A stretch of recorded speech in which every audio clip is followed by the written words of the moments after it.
Hip Camp Harvest Moon. It's really nice. How much was this one per night, Daniel? 25 a night? 20 a night. Plus booking fee. Yeah. So probably 25 a night. Yeah. Roughly? I don't know, can't remember. Roughly $20, $25 a night. It looks like it's a cane farm. Haven't met the owners yet. Just followed the instructions and helped ourselves to a spot. There's a couple of others camping here. Fires around. Looks like there's firewood. They've got picnic tables. There's, yeah, really nice. It's only about 5 or so minutes out of Mossman, so there's all of that stuff in town that you can go to as well. It isn't pet friendly, this one, because they have their own pets, so they don't want they don't like you to bring your pets. So that was on there, and it's completely self-contained as well. So there's no toilet, no showers, no water, no anything. Kookaburras on the little mango tree. Yeah, no, I just told Aria that I was going to go try and sneak over and see if I could film them. Yeah, so you have to be completely water everything, bring everything you need here, as most hip camps are usually anyway.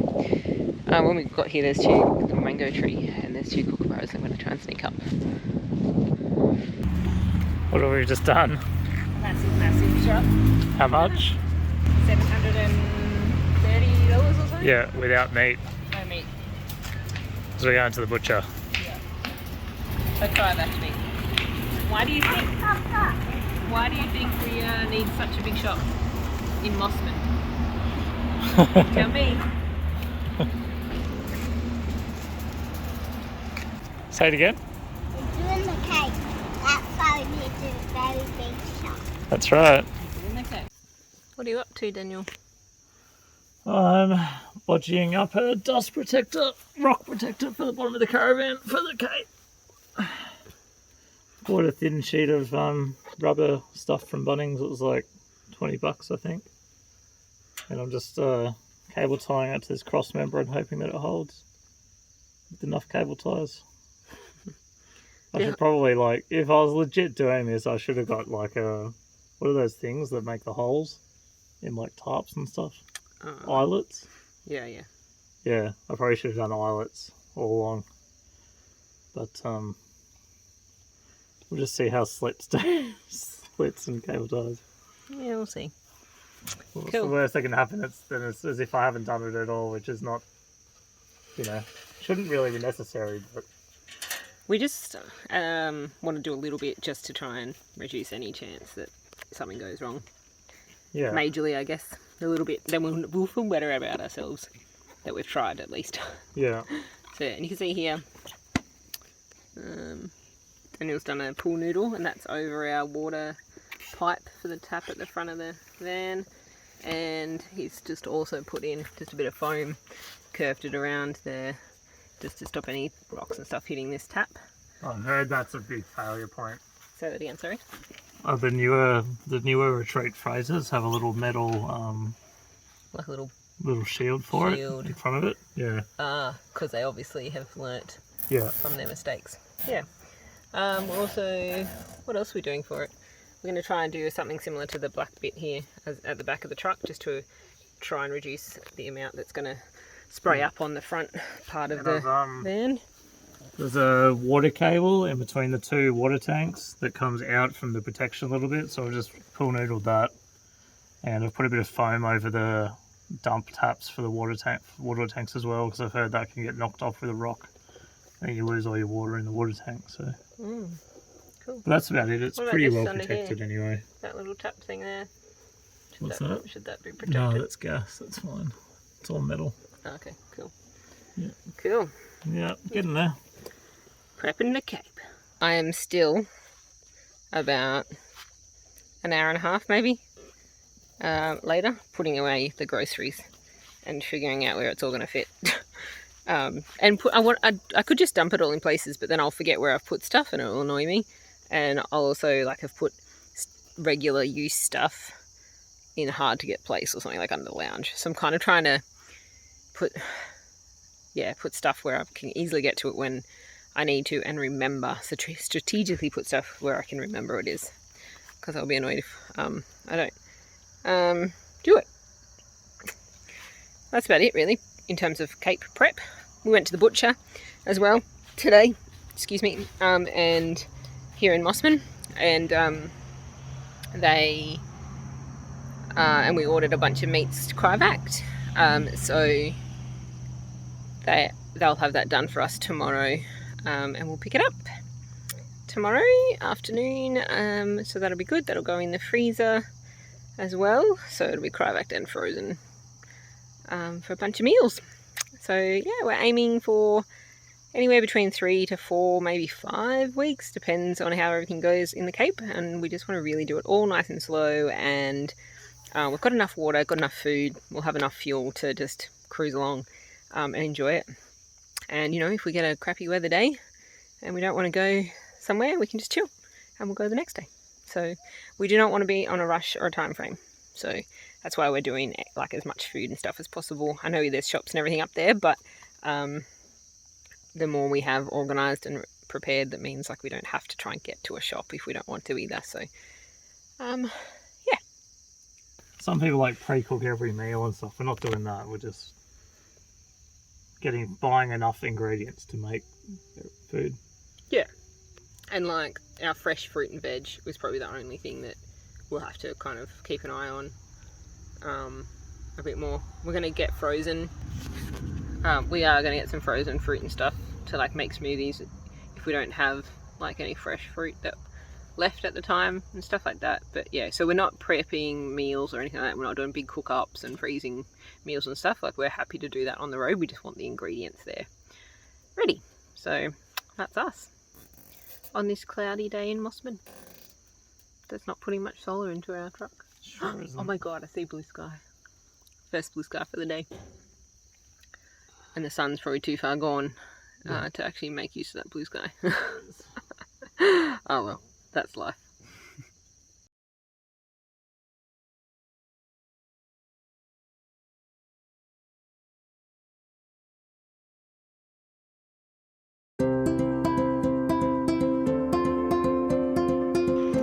We've driven over a bridge out of town towards where we're staying a couple of times now, and every time I look over the bridge it's so crystal clear and beautiful.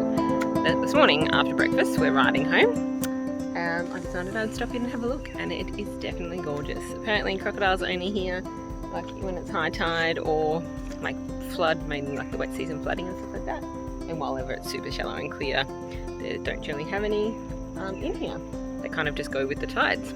I'm not risking it, I'm not getting too close to the water, and I'm also not going to go in and get swimming, but apparently the locals do when it looks like this.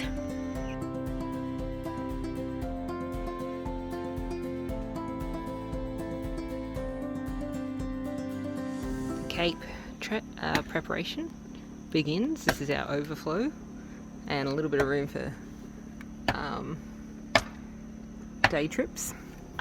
You wait until I show you the freezer.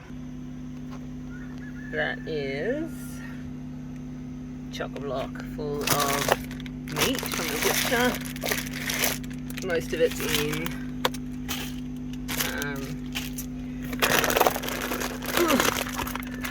some of it's from Woolies, most of it's from the butcher, all cryovac in little packets. Nice big brisket, schnitzels, you name it, we've got it. Where are we off to, Daniel? Daintree. The Daintree. So we are About to cross the ferry. yeah, gonna do a Daintree retreat off-grid amongst there for the next couple of nights. We've been slightly delayed on heading to the Cape. We're just going to do Cape Tribulation and the Daintree for the next couple of nights before we then hit the Cape. So we're very organised for the Cape, but we've just got to delay it for maybe a week. Yeah, so change of plans, flexibility, all that kind of stuff. So Cape Trib and Daintree it is. Let's cross this little river. And up the mountain range. And up the mountain range. I forgot about that. Pumped. I love the mountain range. I love the rain. I love the rainforest though. Yeah. I can't wait.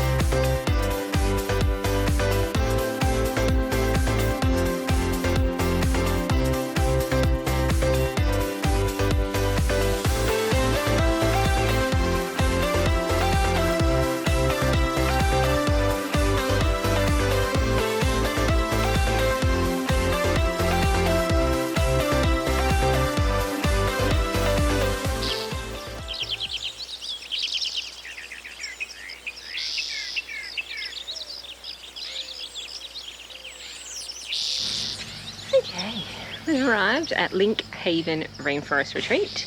We are site number 2. It's an unpowered site, but water available at the tap, which is awesome. And we can fit in perfectly nice site here with the slab, the gravel, and the truck parked in front, which works really well for us. And check out this. Surrounded by rainforest. It's beautiful. I love it. I'm going to come in here and I'm going to show you something. This is from the bed. Rainforest, rainforest, rainforest. At all windows you can possibly...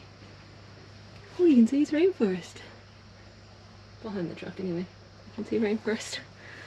Ah, anyway, they're also an animal sanctuary and have got crocodiles and dingoes and kangaroos and wallabies and all sorts of fun things.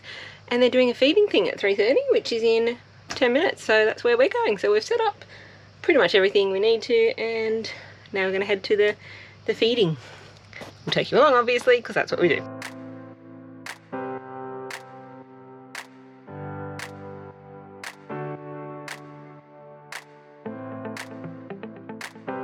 Jump.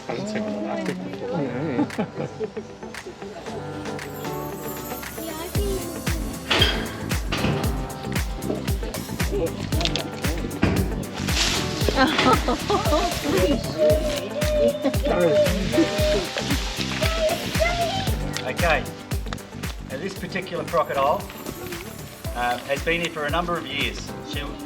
This crocodile was born in captivity, so it can never ever be released. No crocodile.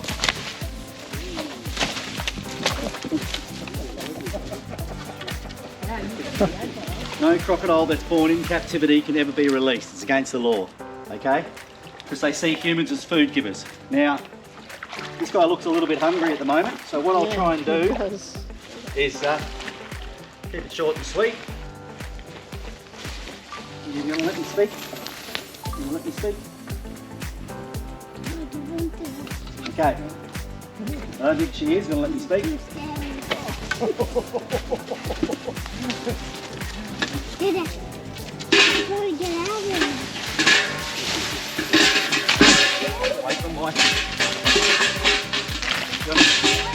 Not playing the game. Did you hear that snap? Yes. That's about... Wait, don't die. Don't die, dude. You ready, Ash? Yeah, I think this might be a hard day for you. She squashes these buckets flat. Okay. Behind you. She's a little bit feisty, so I might feed her, eh? Yeah. I think so. Look at her.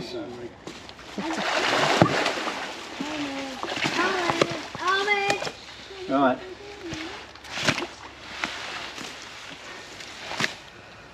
Now, that really didn't go as planned.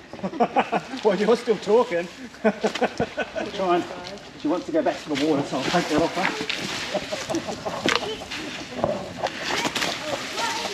her. Like I said, it's not scripted.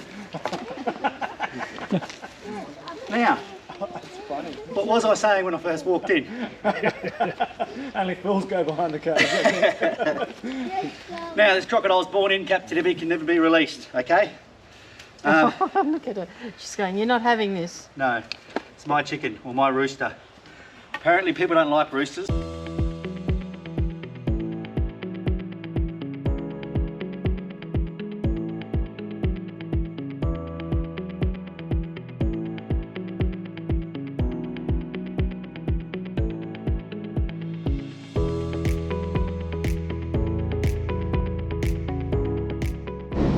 Good morning Still in the Daintree. from the sunny Daintree Rainforest. Still haven't seen a cassowary.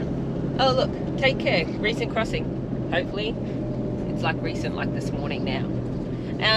We're on the hunt for a cassowary, but we are on the way to Cape Tribulation to have a look around and see what's around and spend some time wandering around and decide if we'll come up and camp here or whether we're just going to stay where we are or that kind of thing. So yeah, it's a whole 6 kilometres up the road, so it's a long one. Yeah.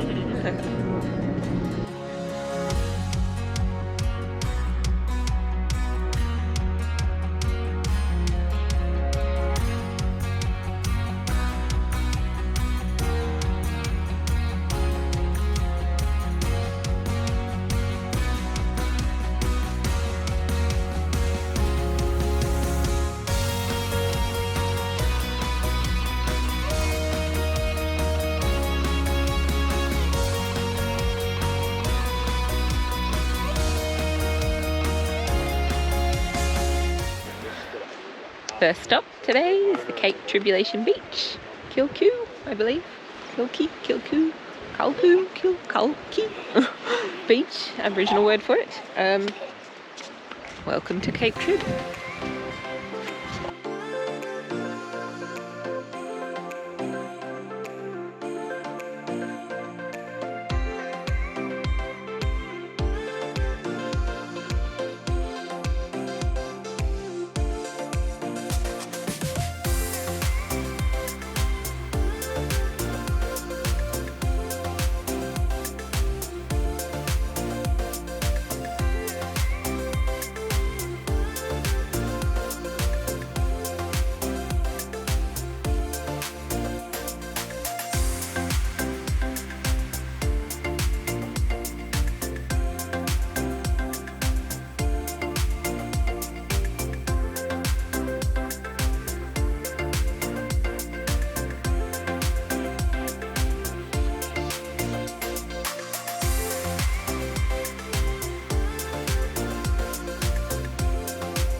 What do you think of the area, Daniel? It's epically beautiful. We love that the rainforest meets the sea. And the reef. And the fact that the reef's right there. I got some good photos from the drone, I think. Yeah.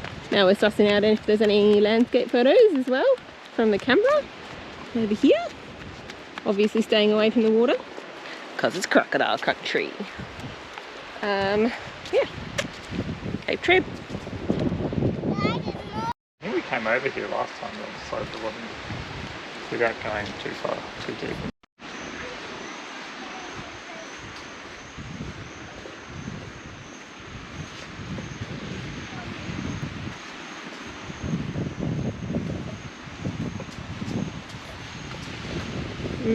This clean for me.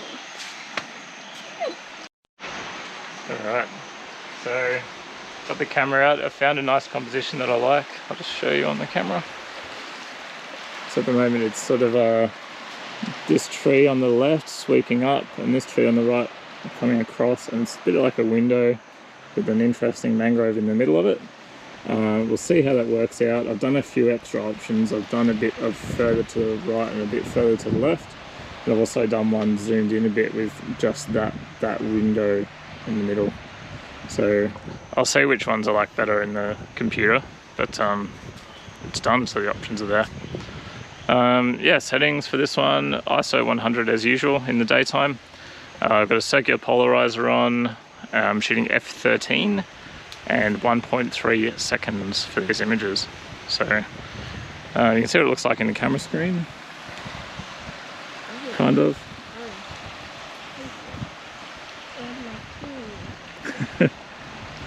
Yeah, that's my zoomed in image.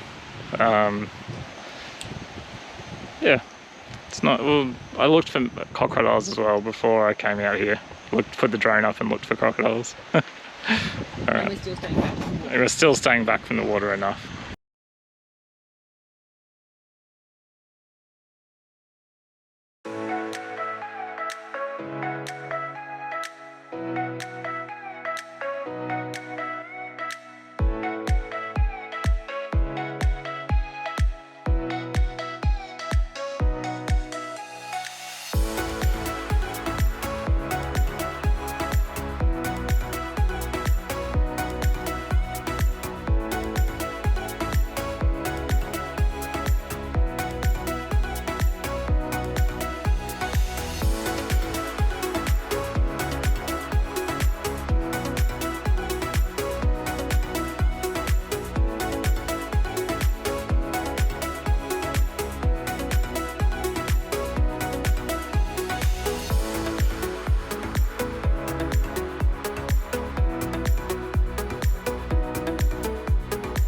We've just come to the Madja Walk, Rainforest Walk. We walk along next to the stream and the creek. It's a one-way in, one-way out loop, and they suggest, I think it's about 1 kilometre, so not too far. As you can tell, Aria's not happy. We had to wake her up because she fell asleep in the car, in the truck between the two stops. So we had to wake her up. Which doesn't end well usually. Anyway, part of travelling.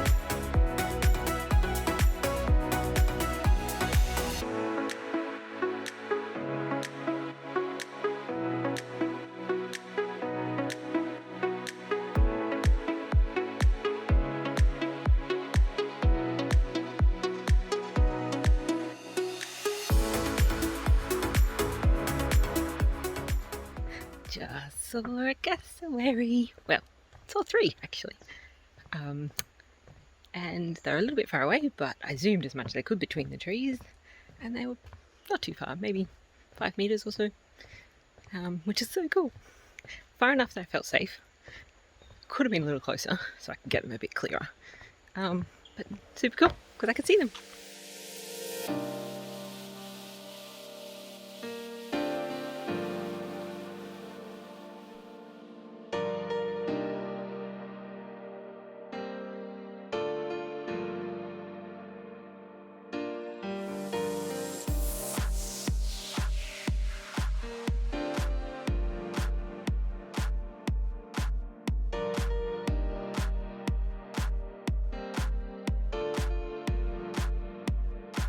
This paperbark tree makes the truck look small. Wow.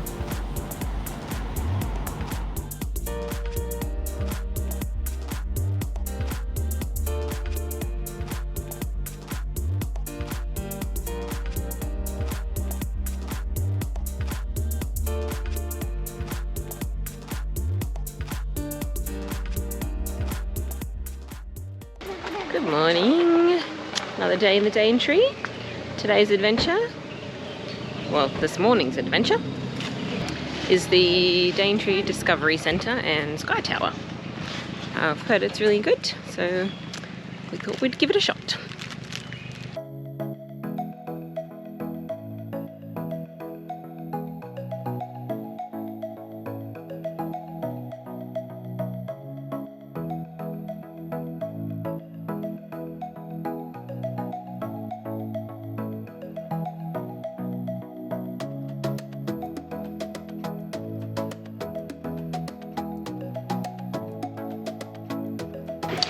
Alright, we're going up the 23-metre tower, which has 5 balloon platforms.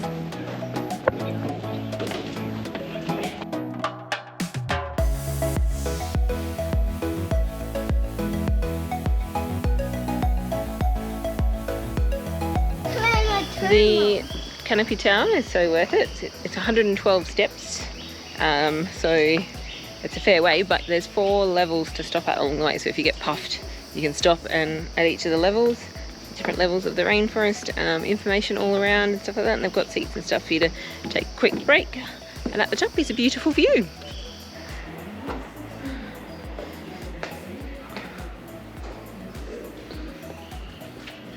This is the bug room.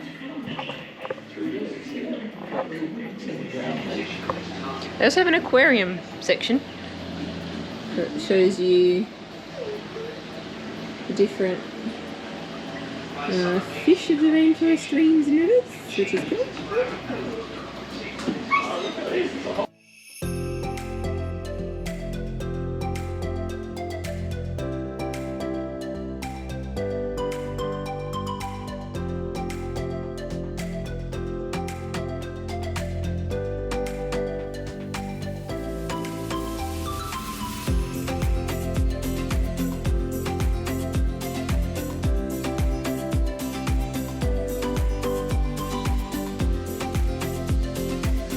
After the bush tucker, you come down through to the Jurassic Forest and you get met with a Bullochorus aureus. What a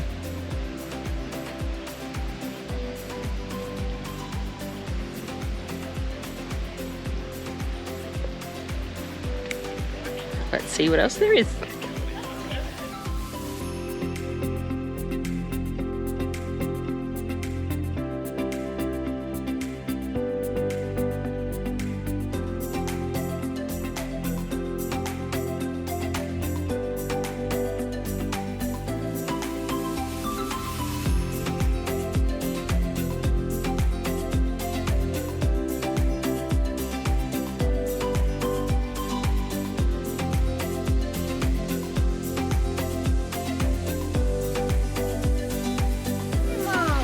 Behind me is a 500-year-old strangler fig. Mom, not It's talking wow, there. amazing, Mom, not talking. unbelievable even. Mom, not talking. Just finished at the Rainforest Daintree Discovery Centre, Yeah. and we're impressed. Yeah, they've done a really good attraction out of quite a small parcel of land. Like I think it's 1 or 2 hectares. Yeah, and they've And, shown so much yeah. variety and history and information, and So they've made a good like tourist attraction out of it. yeah, I think it was 70. It's a bit expensive. What was it? $75. Yeah, it's a bit expensive. But, Children under 5 are free yeah. as well, so a little bit on the expensive side, but it's really quite a good attraction. Yeah. And you can get a 7-day pass, so if you are here for a few days and you want to come, pay your entry fee, and you can come back again and again and again in your 7 days in the same price. So that's good as well if it's too much for wandering around all of it in one go or something. Yeah, younger kids or whatever. Yeah, like we probably could have split it over 2 sessions to get more out of it, but it doesn't matter. Anyway, it's a choice you can have. Yeah. Don't know So, where to next.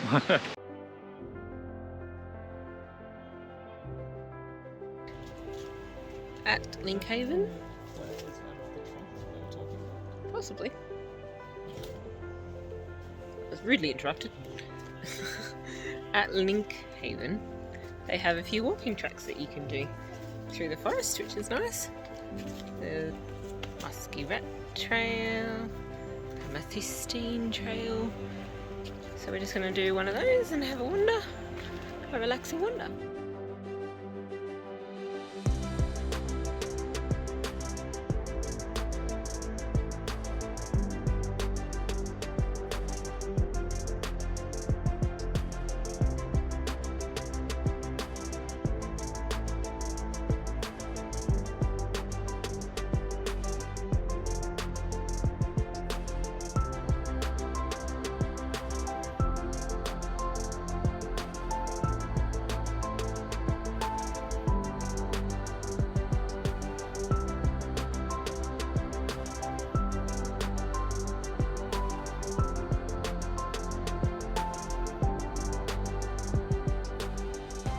That's us done here at Lync Haven. We stayed 3 nights. It's about $27 for an unpowered site per night, and kids under 4 are free. There's a playground that keeps kids entertained. There's little wallabies that you can feed and go in with at any time, which is also entertainment. Beautiful bushwalks, forest walks, sorry. There's a restaurant and bar for dinner each night. They used to be open breakfast and lunch as well, but with COVID they're down staff and all of that. Tourism is not where it's at, so they're just doing dinners. It's absolutely beautiful, really lovely. It's dog friendly. Same rules apply as always though, because it is a nature park. You can't take your dogs into the nature stuff, so nature walks and all that. They have to stay on lead 100% of the time, can't be left alone, all of those kinds of things. And it's run by just a couple, which are just beautiful and really friendly and just lovely, and we love supporting small businesses, as you know. So if you are in Cape Trib, Daintree area, definitely put this one on the list. It's not far to drive up to Cape Trib for the day, even do the Bloomfield track for the day and things like that, so it's a really nice stop. It's near the Discovery Centre and all that as well, so it's actually a really good location. And dog friendly and really nice owners and sites, so you are in a win-win-win here at Lync Haven. We are off to Daintree Village Caravan Park for a couple of nights now, and that's probably the only reason. The reason why we are moving on to the next place is because we need some internet. We've had 3 days without internet because they don't have internet here. or phone reception or anything like that. So as you know, YouTube comes out, so today's Monday, YouTube's on Tuesdays, so we've got to get some internet and get this week's up. So and got to get a few bits and bobs of work done. So we'll go to the Daintree Village Caravan Park because it does have reception there. So back over the river for us this morning.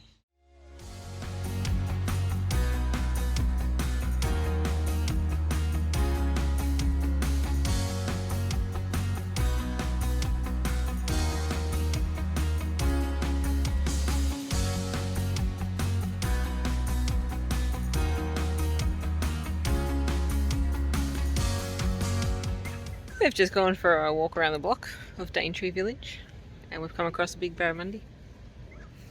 I think it used to be like a restaurant or something. I don't know. I have to have a look into it. It's a barramundi fish, but it's a bit rusty. It's a what type of fish? It's a fish. What type? It's a barramundi fish. Okay. Good morning. We are at the Daintree Village Caravan Park, tourist park. We are on an unpowered site. $37 for the night though, for an unpowered site, so it's so expensive. You do get water included in that, but that's pretty much it. You do get water views compared to the powered sites that wouldn't get water views. But yeah, $37 a night for pretty much a patch of grass. There's obviously access to the amenities and stuff, but you got to walk up a bunch of stairs to get to them, and it's pretty expensive. Peak time, I guess, and making the most of it. It was the only place we could really get, and that we could actually book an unpowered site, so we kind of just took it. But we're going to make some calls and see if we can move on today and find somewhere else. Yeah, go for a walk down to the river and have a look. The Daintree River Cruise also leaves from literally outside of the caravan park, so if you are interested in doing that, we were told it was $30 per adult. Children under 5 I think were free, and yeah, you literally walk down to the river where it leaves from, and they go every like hour and a half, so that's an option. There's a pub and a cafe in town and a little convenience kind of store as well. It's a pretty nice place to come and stop. The sun's come out, which is always nice as well.